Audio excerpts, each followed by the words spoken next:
SportsMatters TV, bringing the sports home. Hi, I'm John Lowe, and you're watching SportsMatters TV. Okay guys, welcome to SportsMatters TV. We're in Cork, we're in the RiverLane Bar for a massive night. A true legend of darts, a man that I've idolised from the age of 2-3 up. From as long as I can remember, we've got Mr. John Lowe, 3-time world darts champion and the winner of numerous tournaments all over the world. John, first of all, welcome back to Cork. You'd have great memories in Cork throughout the years. What's it like to be back, first of all? It's always good to visit Ireland. I do practice before I come in here, and I don't mean darts. I do practice. Yeah. You know, I drink a little bit of the black stuff, and I keep walking into walls, and when I get here, and I feel like I'm revisiting. I'm not home, but I feel like I'm revisiting places over many years. And a nice little thing for Cork people. This is arguably my favourite city in Ireland. It's good to hear that. Can you recall the first visit to Cork, maybe? Not the very first, but right now I'm staying in Jury's Inn, Yeah. and the first time I came I stayed in the old Jury's. The old Jury's. And I remember that because I was world champion actually, Yeah. 1982, and I walked out on a Sunday afternoon for a walk round about 12:30, and as I walked round the corner I've got about 1,000 people around me, and I mean 1,000, I believe it. and I couldn't work it all out, and one or two were chatting to me. And of course, Mass had just finished, and they'd all come out of the big church opposite, you know. And I thought, oh, they're not really dart fans at all, you know.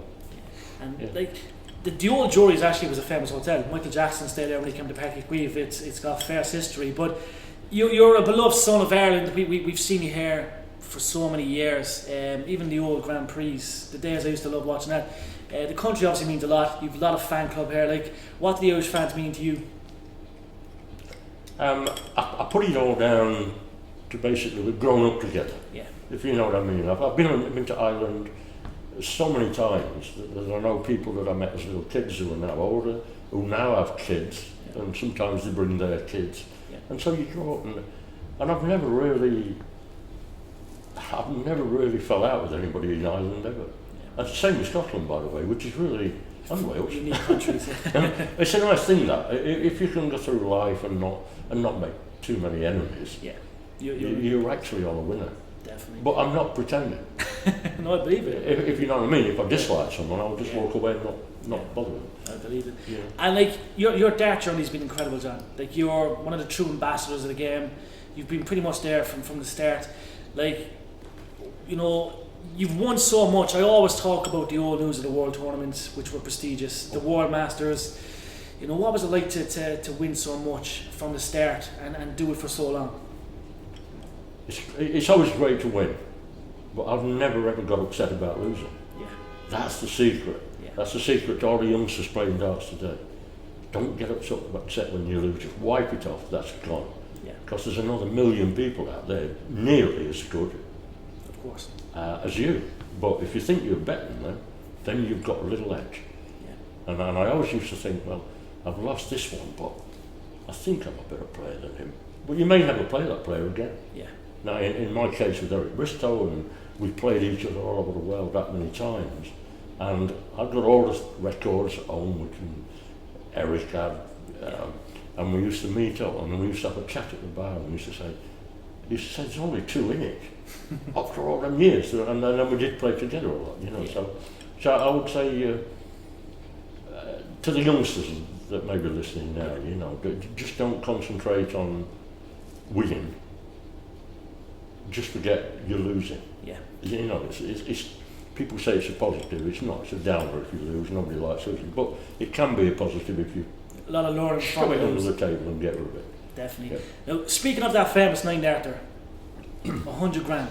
Now, perhaps back then it would be like $1 million today, but hitting that 9-darter, people still talk about that to this day. Obviously, you can still remember it like it was yesterday. Obviously, a huge thing, and people to this day will still say to you that first 9-darter. What did that mean to you, and how life changing was that for you? It was phenomenal. The 9-dart game was phenomenal to actually do it when. In all honesty, Eric was expected to do it before me, and probably Jockey was expected to do it before me.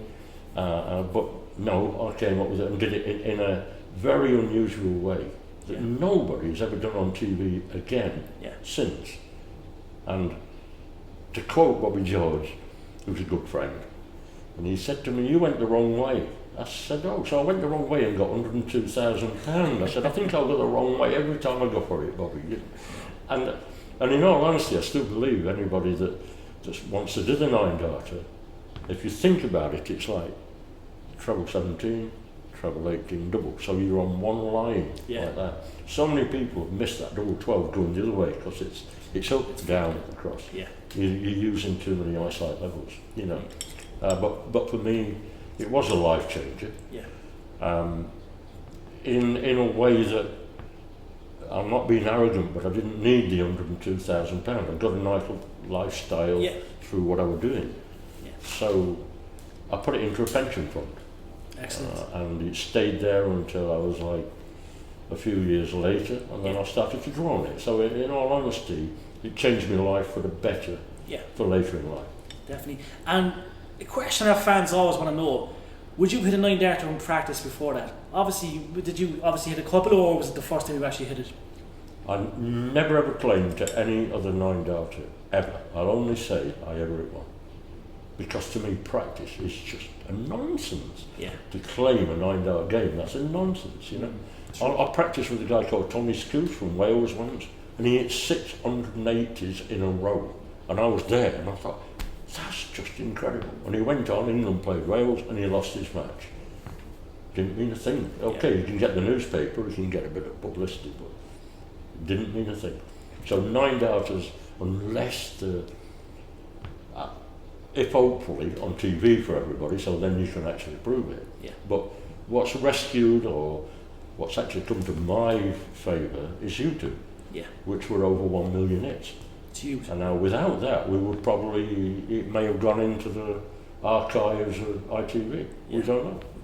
And speaking of the game today, John, obviously when you stepped away from the big stages and stuff, that was heartbreaking for a lot of us. We seen yourself and Eric and all the lads kind of step away for the younger lads to come in. But how much did you miss, first of all, stepping away from the big stage and the big tournaments? I didn't miss it at all. I stepped away exactly when I wanted to. Yeah. I could not, or I didn't. I probably packed in playing darts because every weekend I'm somewhere every weekend. Yeah. Now it was a little bit different because we went every weekend, and we may come back if we were successful with £2,000 or.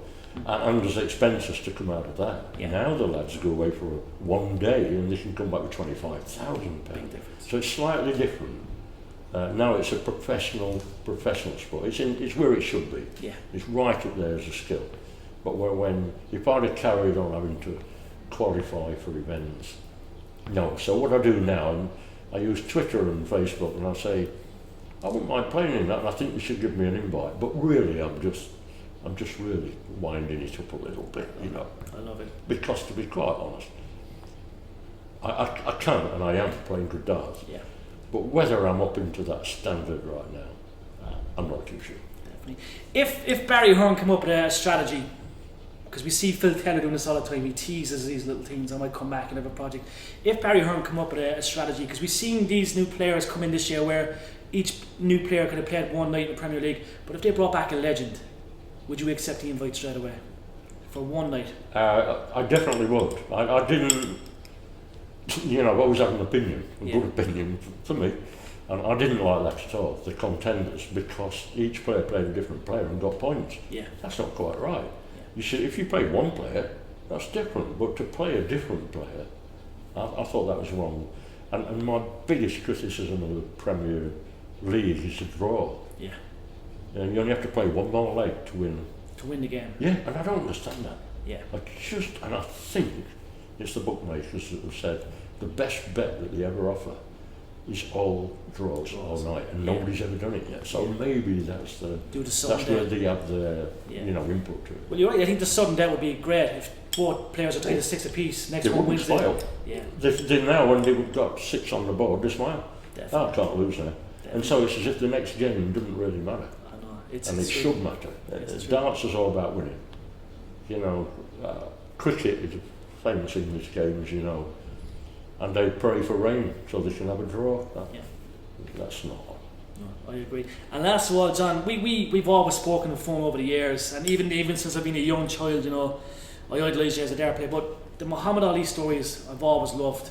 You've met him on it was two occasions, I believe you met him, but what was it like to meet Muhammad Ali? And obviously, we lost a great man a couple of years back, but obviously their memories you'll never forget. In the autobiography, we've seen the pictures, but obviously he's a great man.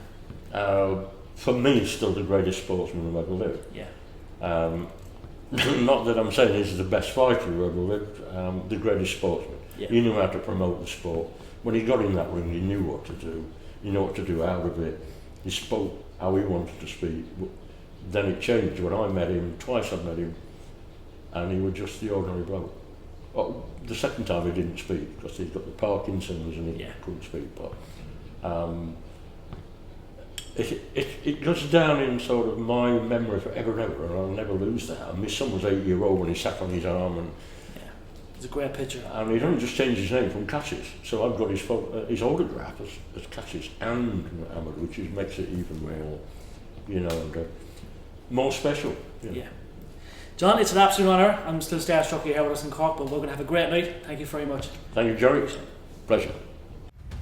Sports Matters TV, bringing the sports home.